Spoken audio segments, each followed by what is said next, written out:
Coach Lombardi is probably the most hated man in professional football. I mean, every coach wants to beat Lombardi more than any man. He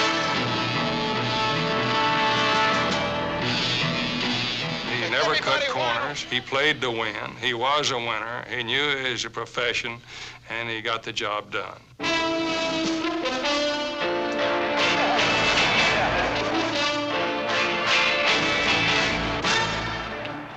Football is in his blood. He can't do without football.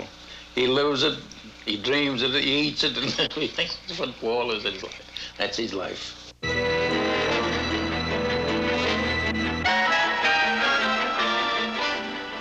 He has to win. That's his job, that's his life, that's his profession. To win, you have to drive.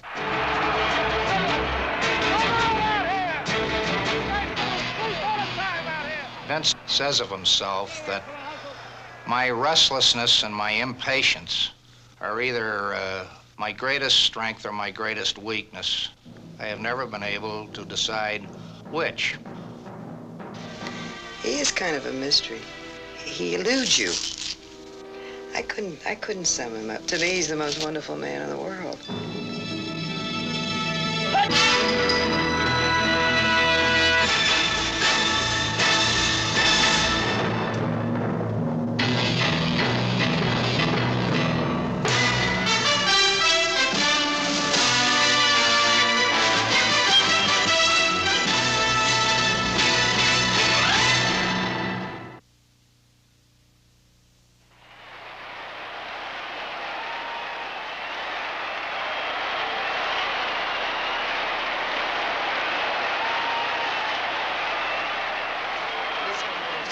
This is a habit.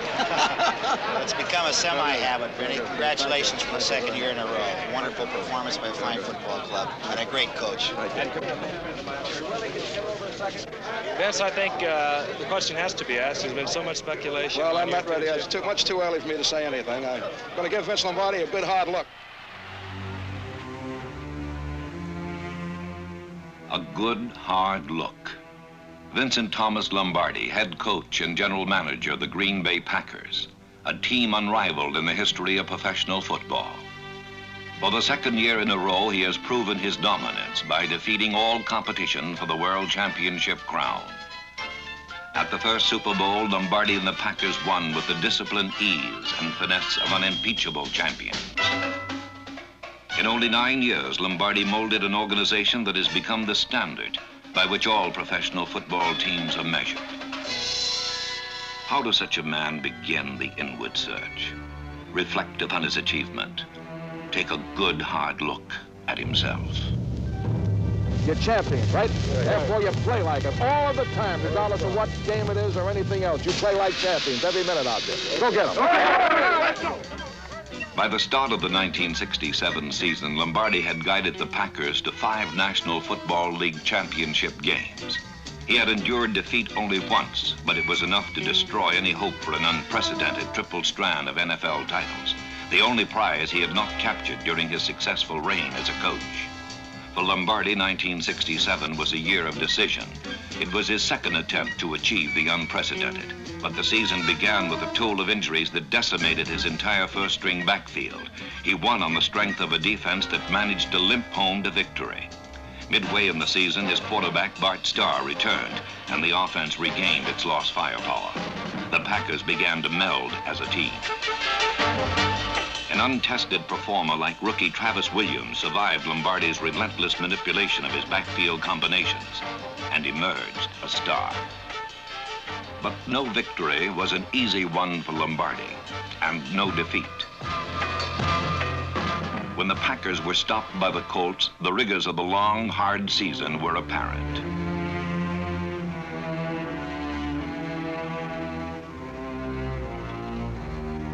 By the 11th game of the season, earlier than anyone expected, they clinched first place in the Central Division by beating the Chicago Bears.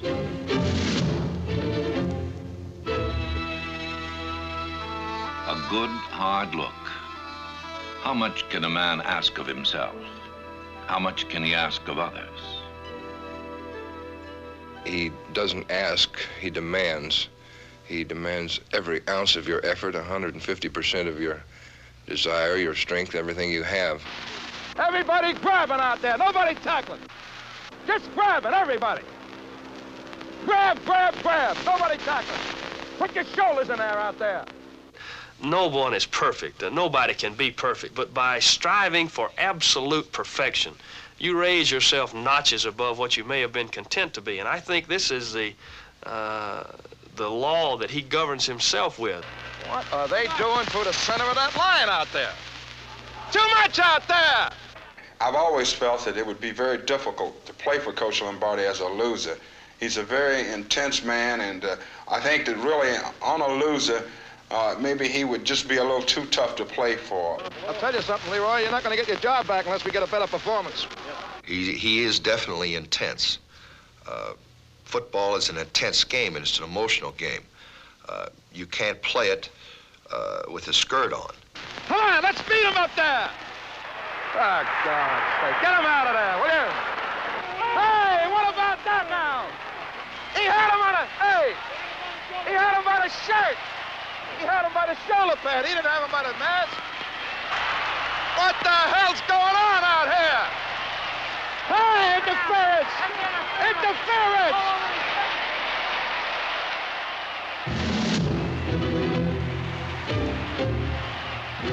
What the hell kind of football is that we're playing out here today? What the hell's going on out here? Vincent Thomas Lombardi, 1967. Vincent Thomas Lombardi, 1913. He was born on June 11th in Brooklyn, New York. His godfather was Sonny Jim Fitzsimmons, a legendary racetrack figure who trained 3 Derby winners. When he was 8, he was an altar boy at St. Mark's Church. He wanted to be a priest. He wanted to be a priest, then all of a sudden, that was off. Well, I met Vince Lombardi when he was at St. Francis Prep in Brooklyn, and I heard about his great prowess as a fullback in high school. So I contacted him and told him about the great things that would happen to him if he came to Fordham University. He was one of the best players on the team. One of them, not I would say the best, but he was just as good as any of them.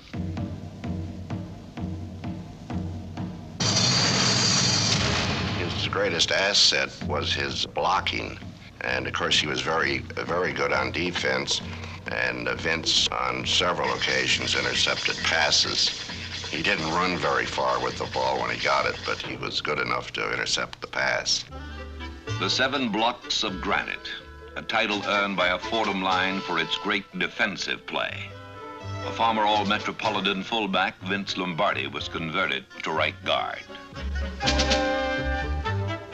Those days, Fordham had a play in which Lombardi, as the right guard, had to block the Pittsburgh left tackle Tony Matese, who was 215, 220, an All-American player. Lombardi weighed about 172.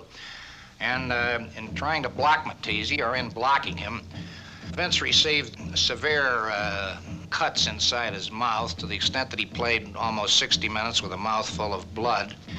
I think the point in that is, and I say the player was father of the coach, that there's nothing that Lombardi has demanded of the Packers that he didn't demand of himself in full measure in his own playing days.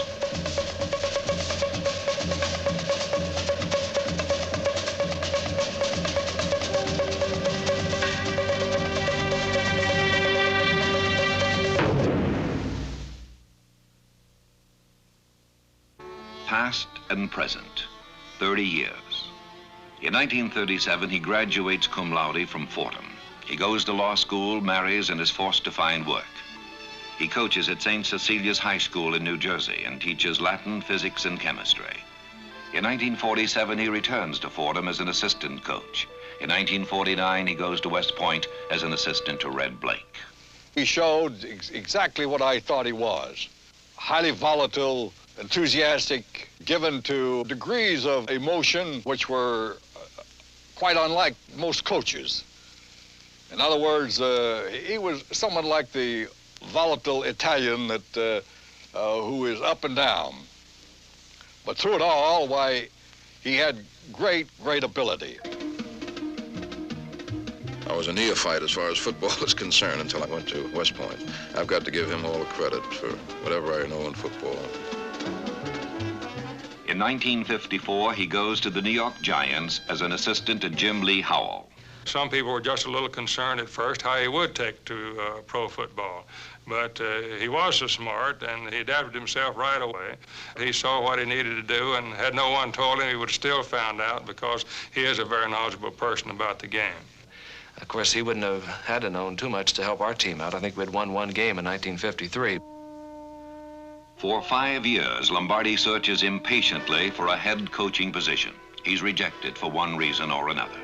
In February of 1959, he arrives in Green Bay, head coach and general manager of a team that hasn't seen a winning season for 11 disastrous years. A team with no direction, no future, and no morale. We knew from the outset that he was in command, a take-charge guy, and a guy that you couldn't fool around with.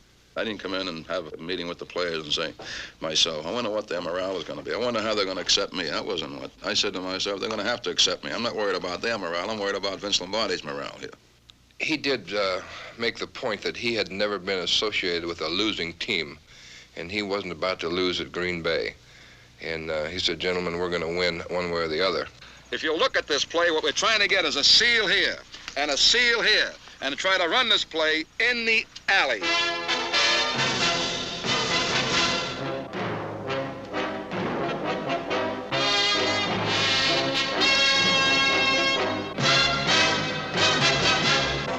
Alone, Lombardi resuscitates a disorganized, depressed, dying team.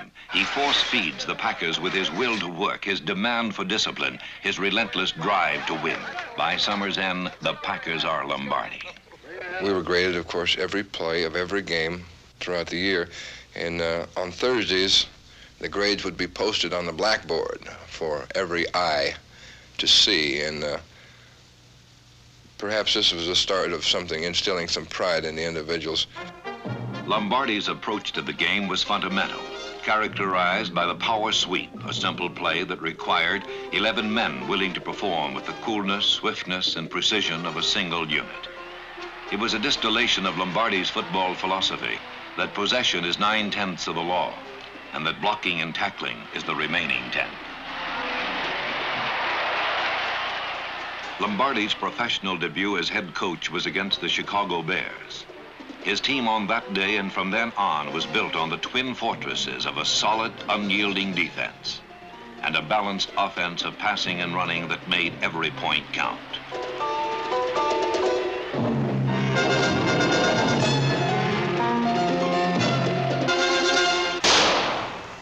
We were so elated and so excited to having won this first game for our new coach that we just sort of swooped him up on our shoulder.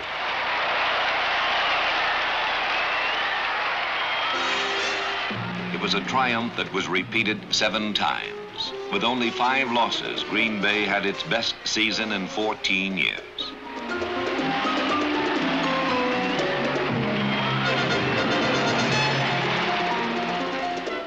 In one furious year, he had transformed a 35-man taxi team into a league contender.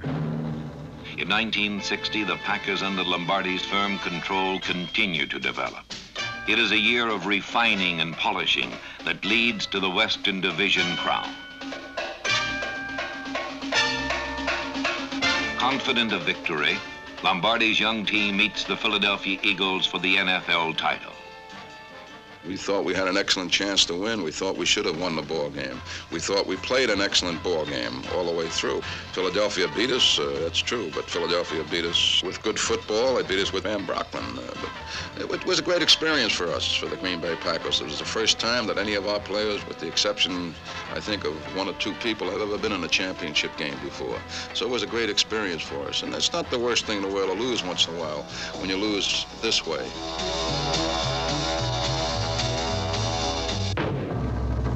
In 1961, the Packers sweep through the season with a phenomenal 11 wins and only 3 losses.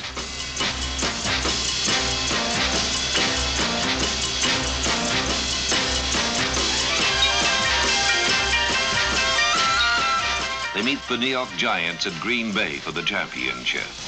Lombardi, in his third year, establishes his mastery.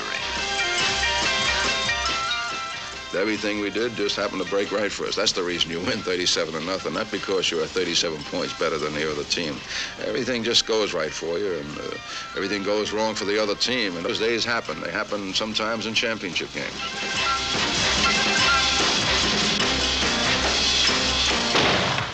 Lombardi wins his first NFL title. In 1962, Lombardi wins 13 games and loses only one. The championship is a rematch with the New York Giants at Yankee Stadium. The Giants, anxious to avenge the humiliation of the previous year, are aroused, but Lombardi cannot be stopped. It's a bitterly fought game, but neither the harsh winds nor the gelid cold can chill Lombardi's triumph.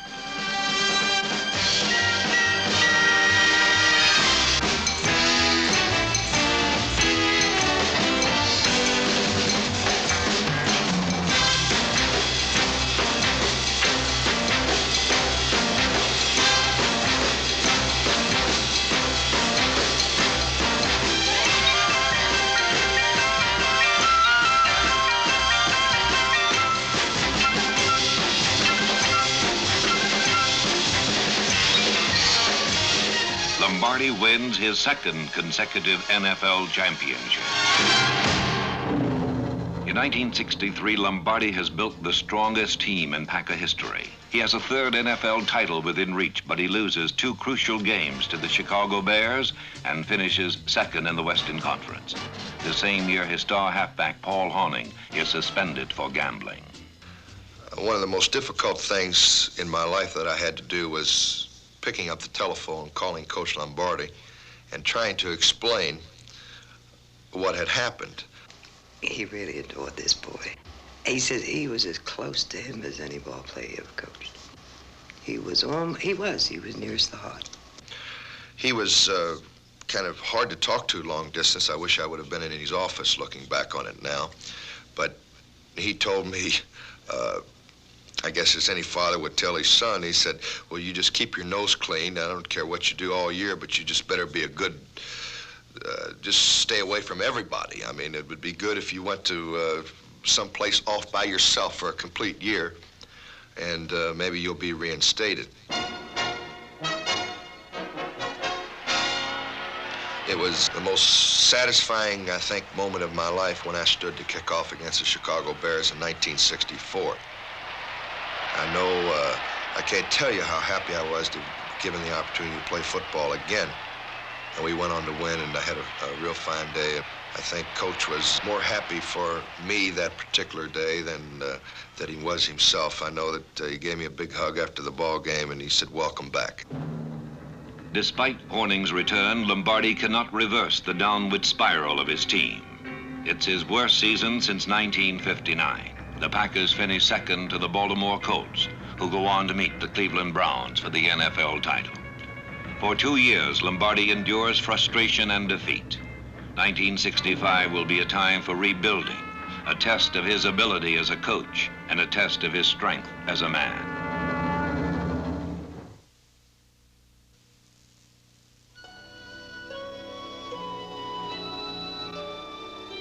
His approach to the game of football is very much like the approach to the game of life, basically fundamental, not leaving anything to chance, being well prepared, thoroughly disciplined. This is the approach that he gave you in getting ready for a football game. What are you going on here? First period of Sunday's game. Lombardi learned the value of pre-game analysis from Red Blake. He studies films intensively to shape the game plan against his opponent. Okay, here. All right, ready? Okay, let's go. 4-3 K zone. K zone. All right, let's go now. Come on, baby. Okay, you have a brown right.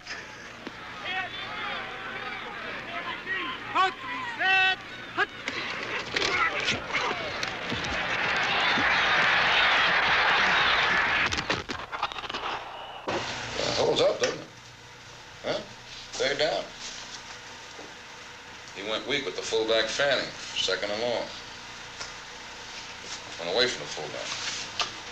with the fullback on a flood, and with the fullback on a flood. So it does hold up somewhat. Move to it under weak gut. Yeah, but Brown left. Brown left. Jeff.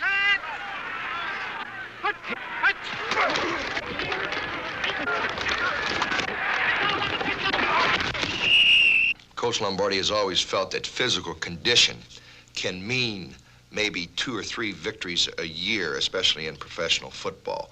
And if that is the case, he believes that the Green Bay is going to be the best physical condition football team in America.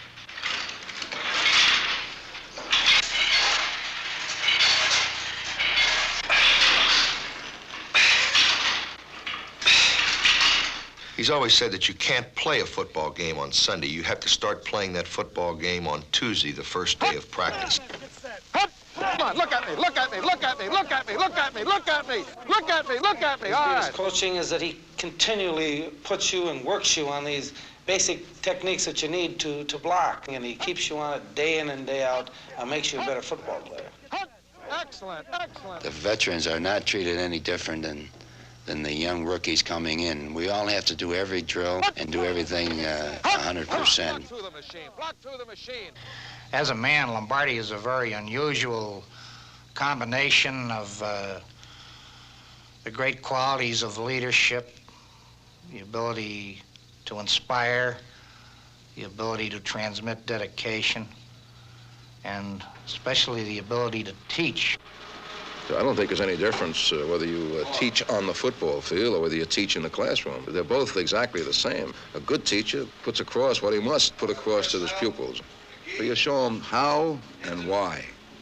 You have to get them to be a part of it. They have to understand. If they understand, they'll do it, and do it the right way. Defensive left end, Boston Baker. They're all 4 strong people. McGee, all 4 of them, real strong. On the takeoffs, third and short situation. Safety's up. There's a back divide, and brother, is that open? You never in your life seen anything more open than that. Ordinarily, we'd use a lot. After a general meeting with the team, Lombardi works privately with his quarterbacks. The strategy is reviewed again and simplified. Which may make your 38 pretty good. 38 toss to that side. But not your pitch outs. Go ahead now, you had him. Oh, well, he couldn't hit the guy. You had him, though. Snap it. You don't see the X once out of a million times. Let's go. A lot of times, by the way, both these halfbacks are real bad on flies. Geez, if we don't throw, we got to throw at least 10 or 12, 15 flies in this ball game. They can't cover. What are you doing out there? Mercine? Come on, Mercine, let's go here. You got to circle route right down the field. No. So we're going to use the 4 pass for this there.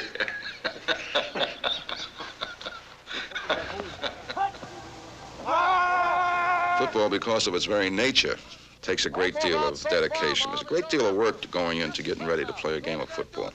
It's a physical game. It's a game of hard knocks. And he's always believed that there's only 2 things that come before football. That's your religion and your family. There's only one job, and that's football.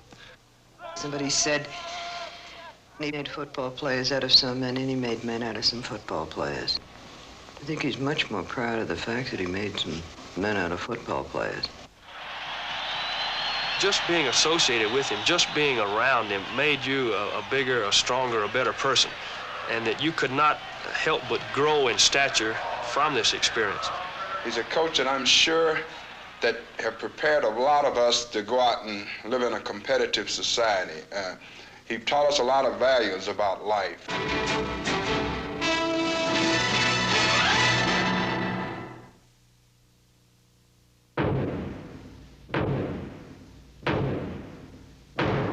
In 1965, after 2 years of rebuilding, nothing more than Lombardi's total dedication to success spurs the Packers to another championship game.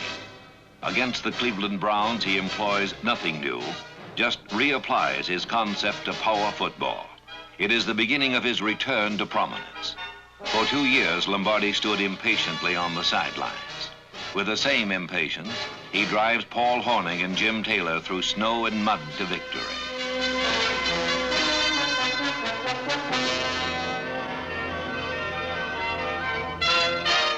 Vincent Thomas Lombardi is again a champion. In 1966, Lombardi's drive is unequaled. He faces the Dallas Cowboys for the NFL title, a title that represents not only mastery in his profession, but also the second precious link in a chain of 3. If he wins, 1967 will be the ultimate test, a year that determines whether he can forge the final link, a prize no team in the history of modern professional football has ever achieved.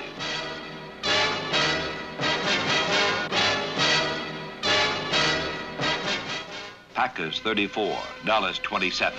Another NFL title, the second link.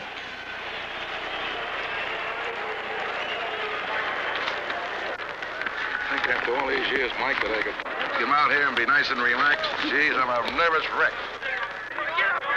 Here we go, let's go. Here we go, here. Get in here.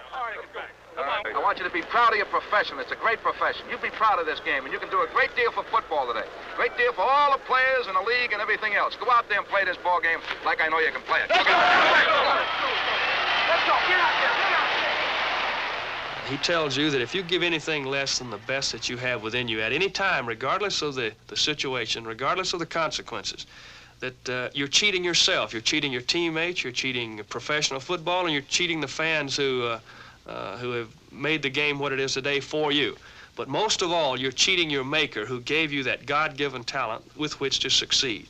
And this great pride that we do have in being part of a winning team. And I think it all stems down from Lombardi. He hates to lose. Anytime, anywhere. A hot Sunday afternoon in Los Angeles, 1967. A meaningless game for a team that has won its division title. But for Lombardi, there is no substitute for victory, no second place, no game without meaning. To win is to succeed, and the Rams will meet the best that Lombardi can offer. The double team we missed. We missed the double team. Huh?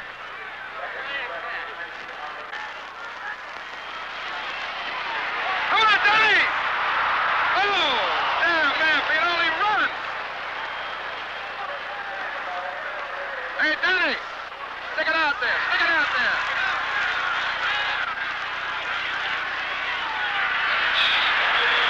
Hey! What about that? Hey, Owen! Hey, that swing is just as bad as a hit. Arthur, that swing is as bad as a hit. The first Packer drive is stopped. Don Chandler's field goal attempt is short and wide. The Rams' defense has canceled the Packers' passing game. But late in the first quarter, the Packers begin to move. That's the way, all right.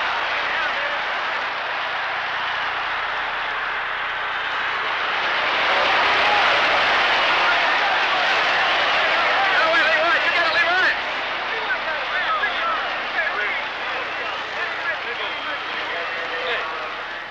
Just before the end of the quarter, Starr completes his first touchdown pass to Carroll Day. The Packers lead the Rams 7-0. But then the game seesaws for 3 quarters, neither team gaining definite superiority on the field or on the scoreboard.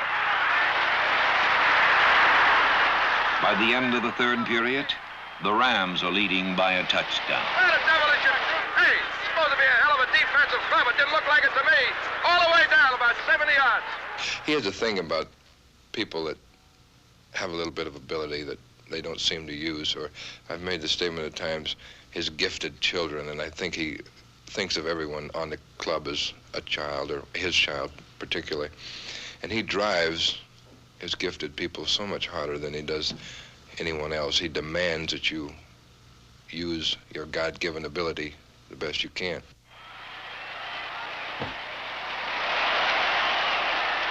Travis Williams, the most gifted of Lombardi's children. I figured that if Lombardi drafted me, he must have had a reason, but I still yet don't know why, but when I came here, I just wanted to just do my best and just really put everything I had into it to try to make this club.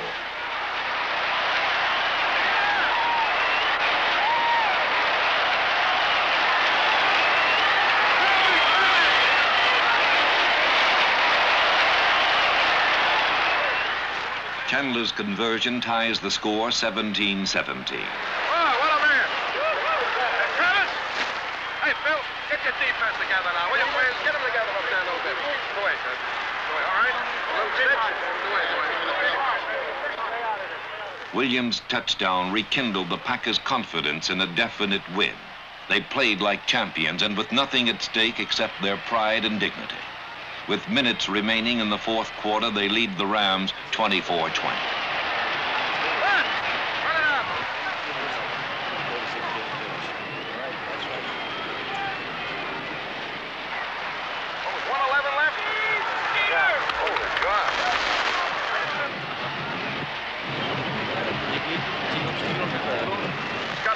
Because 111, I thought it was less than that. Holy grief. You got to make a first down here.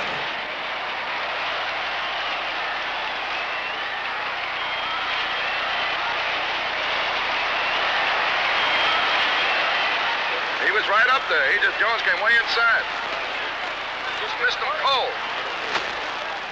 Yeah, what the hell are you going to do? We can't throw it back. Yeah, we can't help it. That's all we got. Don't drop the ball, but we can punt the ball to somebody, will you please? We're going to have to punt again, Coach. You want Chandler to punt? No, I don't want Chandler to punt. Why the hell would I have Chandler to punt? He's a quicker kick than I think. Come on. Oh, Jesus. Come real hard inside. Say, he's a punter here. The other guy hasn't been punting. Suppose he puts a line drive down there and they run it back.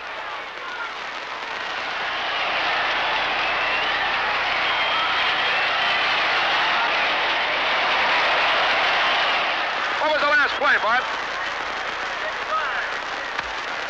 Well, who the hell is that? Well, we missed everybody on that drive. Let's block up there now!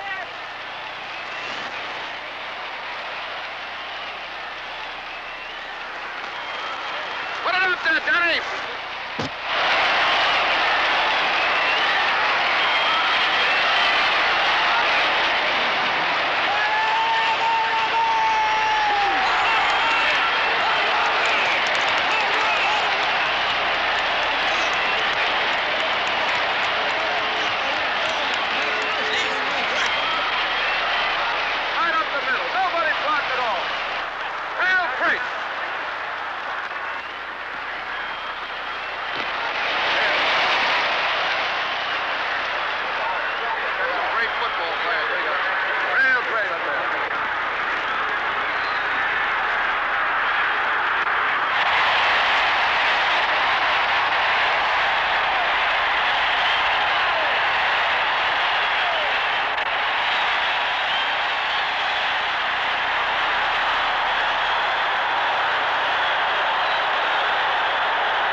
Rams 27, the Green Bay Packers 24. Again, Vince Lombardi. Good to have you back, Coach. Well, good to be back, too. In looking back over that one, would you change anything?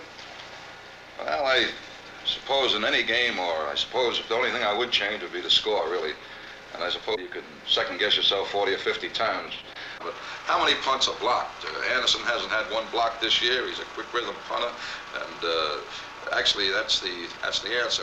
You can lose because you were outclassed or outbeaten, or that day you gave your all and it didn't work, or he didn't prepare them, or something went amiss, so you got a bad break. But don't lose looking bad. I got to say I'm as proud of this football team as their performance today as anything I could think of. I think it's a credit to the profession and it's a credit to football itself that a team who's had their own division title won would go out and play as hard as our team played today. It's been a long season, Al, and we like to get the season over with and get ready for the December 23rd game against whoever it may be, Baltimore or the Los Angeles Rams.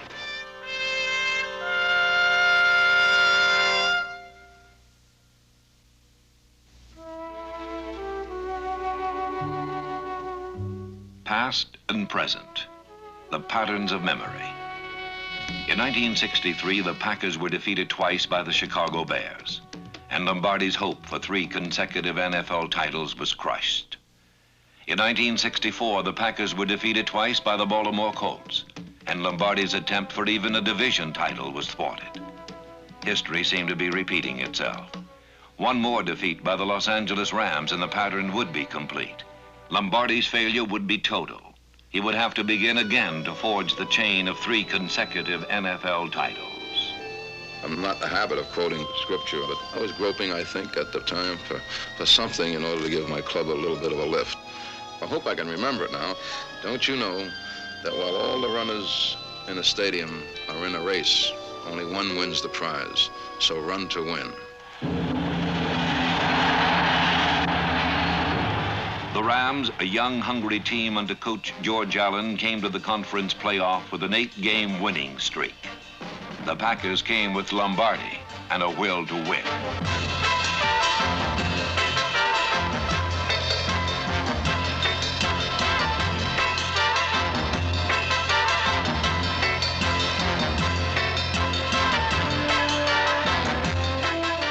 By the end of the first quarter, the Rams have dominated every phase of play and take the lead on a pass from Roman Gabriel to Bernie Casey.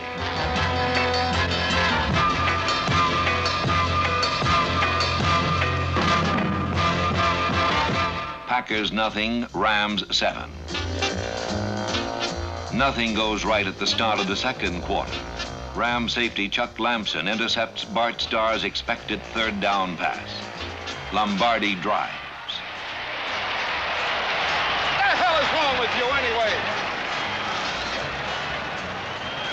Hey, you should have made it. Either that or a tight inside next time. 46 tight inside. Lombardi drives and the Packers run to win.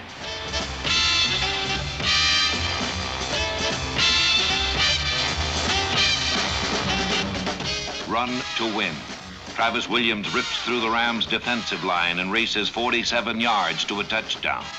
Packers 7, Rams 7. Run to win. A 3rd down pass to Carroll Dale. Packers 14, Rams 7. Run to win. Chuck Mercine up the middle. Packers 21, Rams 7.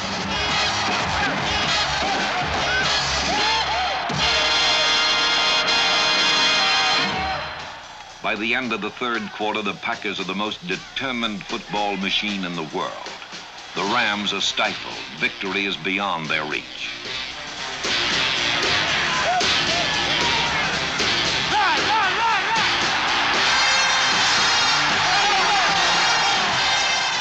It is the most bitterly fought game of the year. Not only the pride of the Packers, but a chance for a 3rd straight championship is at stake.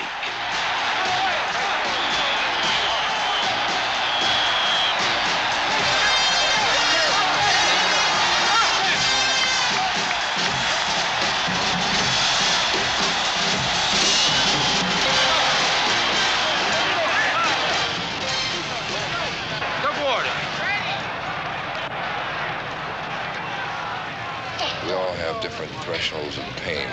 There are a lot of people that cannot play with little hurts, and he knows this, and we have had people there. But there are a lot of people who can, and I don't believe anyone knows just what they can do until they try, and he makes sure you try.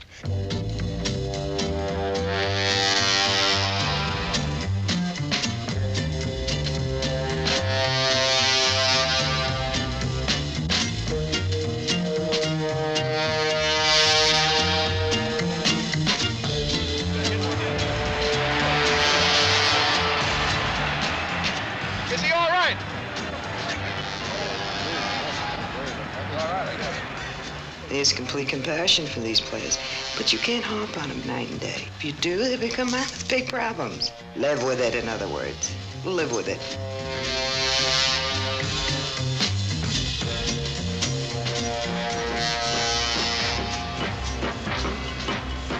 year of injuries, a year of disappointment is forgotten. Run to win. Run to win. Travis Williams for the final touchdown. Run to win. Now only Dallas stands between Lombardi and his 9-year quest.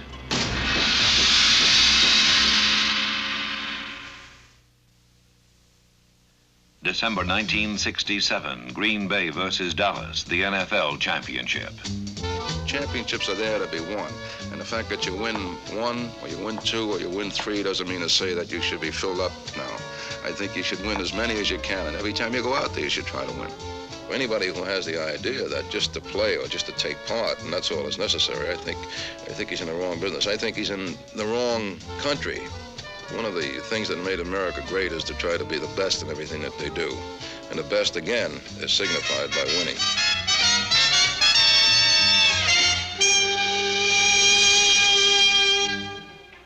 On the coldest day in championship records, Lombardi finally has pro football history in his grasp.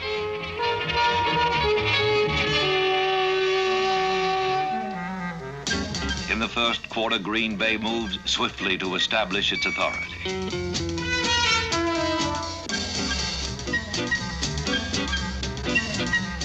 Driving downfield methodically, on the ground and through the air, Green Bay takes the lead early with a pass from star to Boyd Dowler. The temperature falls to a destructive 13 degrees below zero. The bitter cold pervades every inch of Lambeau Field. For Lombardi, whose game depends on execution, the weather is only another factor in his game plan. The star to Dowler combination stuns Dallas again in the second period. Coach Tom Landry's offense is impotent, but two quick turns of events canceled the expected route. Caught in the vicious swirl of the Dallas defense, Bart Starr fumbles. George Andre recovers and tumbles into the end zone. The Packers' lead is cut by 7 points. Then Willie Wood bobbles the ball. Dallas recovers again and converts the opportunity into a field goal. 2 errors have altered the course of the championship. At halftime, the Packers lead by a mere 4 points. The third period is scoreless. Lombardi's offense is humbled, manhandled, and limited to a meager 10 yards.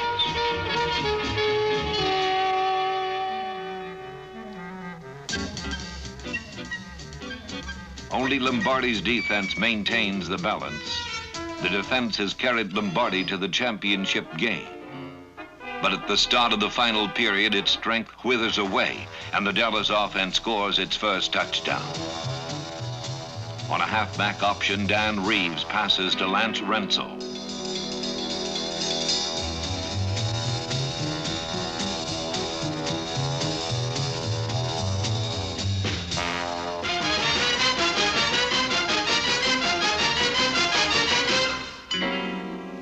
Trailing 17-14, the Packers no longer look like champions.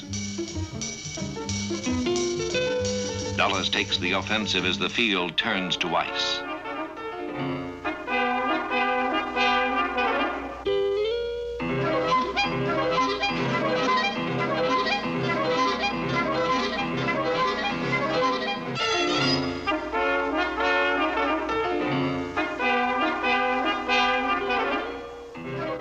Packers defense and the frozen field combine to stifle the Cowboys' final bid for glory. They can only hope for the clock to run out. At 4 minutes, 50 seconds of the final quarter, the Packers have 68 yards to cross, 68 yards of ice, 68 yards of a determined Dallas defense. Packers cross midfield on a pass from Starr to Boyd Dowler. 3 minutes, 30 seconds remain.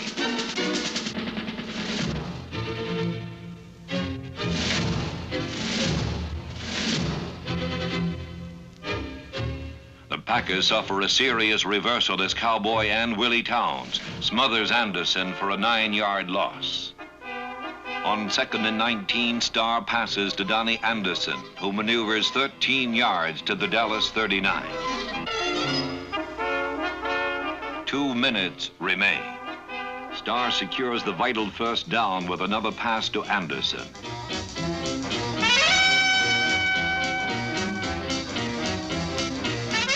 One minute 40 remain. On 1st and 10, Starr tosses a swing pass to Chuck Mercine, who gets to the 11-yard line.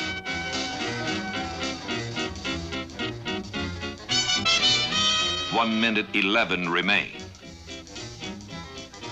Mercine crashes 8 yards closer. 54 seconds remain.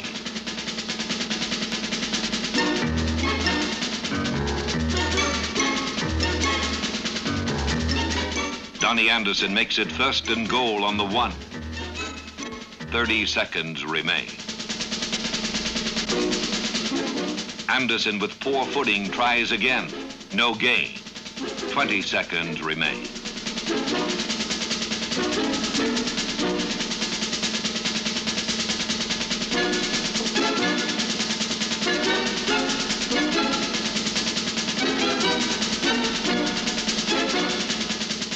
Anderson slips on the icy field. No gain.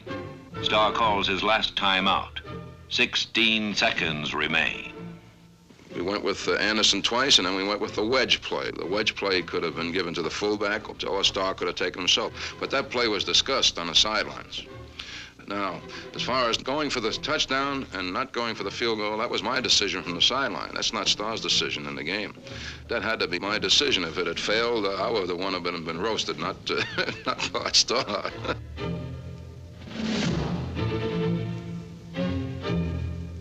"16 seconds. Time enough for one more play. Time enough for daring. Time enough for failure.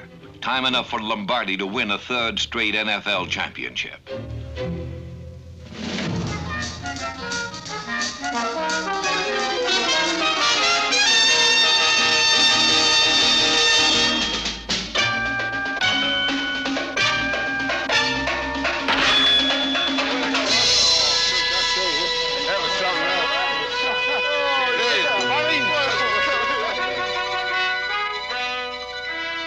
Know ye not that they which run in a race run all, but one receiveth the prize? So run that ye may obtain.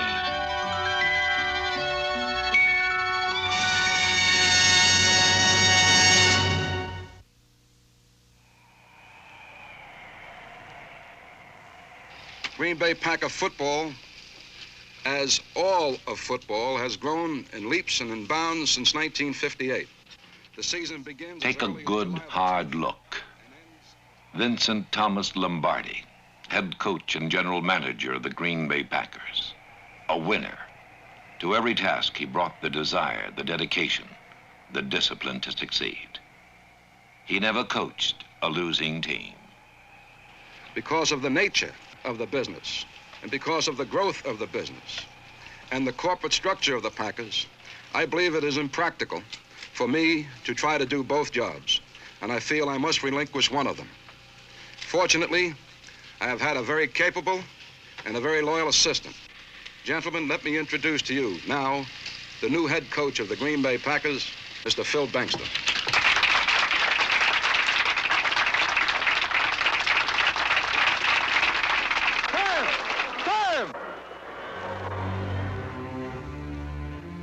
If I had to do things all over again, I think I would be I think I would pray for more patience maybe and more understanding. I think these are the two areas where I could improve a great deal, and I've been trying to, believe me. Vincent Thomas Lombardi, February 1st, 1968.